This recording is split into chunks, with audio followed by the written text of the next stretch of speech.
Samahan niyo ako gumawa ng sinigang using my 555 Lenten favorites. Tatahito muna sa inyo kung ano mga ingredients na kailangan natin. Labanos, talong, luya, kamatis, green chili, at syempre, hotdog, charat, miso, bawang sibuyas, mustasa. Sinigang mix tubig at oil. So, simulan na natin. Napakadali lang ng recipe na to at sobrang sarap, guys. So, start by, tuloy-tuloy na talaga ang cooking show ko. Sisimulan muna natin ang oil. Inuuna ko lagi ang sibuyas. You just wanna let it sweat, you know, yung pagpapawisan siya para lumabas yung lahat ng sarap niya. Ilalagay na natin ang ating bawang. Pwede na natin din i-add ang ating luya. Lulutuin natin siya para mas ma-release niya yung mga aroma niya. Ay, di nyo kaya. Ang galing ko dyan. Next, pwede mo nang i-add yung ating kamatis.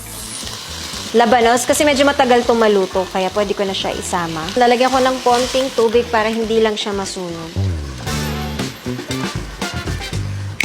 Miso. Depende sa'yo. Kung mahilig ka sa miso, di dagdagan mo. Ako gagamitin ko kalahati. Sarap! Then, dadagdagan nyo na lang siya ng water. And then, sinigang mix. Depende kung gaano kaasim ang bet nyo. Tatakpan lang muna natin at papakuluan. Ayan na, kumukulo na siya. Pwede na natin ilagay ang ating sili. Actually, mahilig ako dyan. Tapos pinapapak ko na yan. And then, pwede nyo nang hinaan. I-add ang ating talong. And syempre, ang ating 555 mackerel salmon style in natural oil. Itong recipe na 2 lata is already good for 5 to 6 people na. Bubuhos ko siya kasama yung kanyang oil.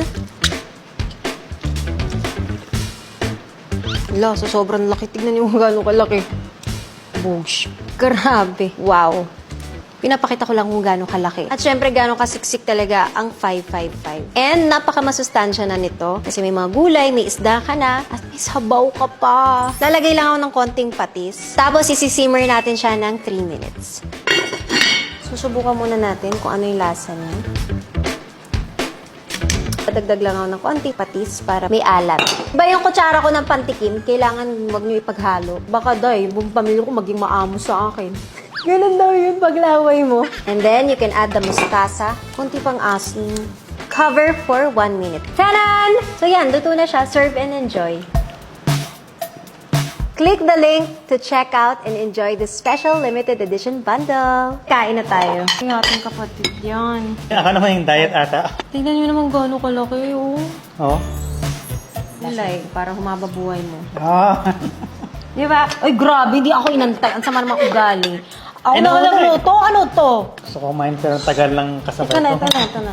Ay, sasabay ba? Wait lang. Wala pa nga ako eh. Sumubo ka na eh. Wala pa akong sinubo. Kakanin lang yung cheers. So, syempre, Sabi mo, cheers!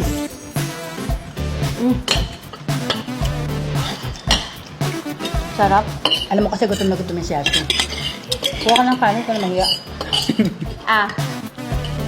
Charat lang. Sobrang favorite ko yung gantong sinigang na 555 mackerel kasi hindi ako magaling sa tinik. Ako din. Ito, kahit kainin mo yung tinik, walang problema. Pwede kang mag-asawa. Talaga. Nasa edad na ako. Nasa PBB ba? Kakat ko yun, ma. Oo, si kuya, asawahin ko. Nakita mo na siya? Hindi pa. Pero dapat percent kami. Hindi ko alam.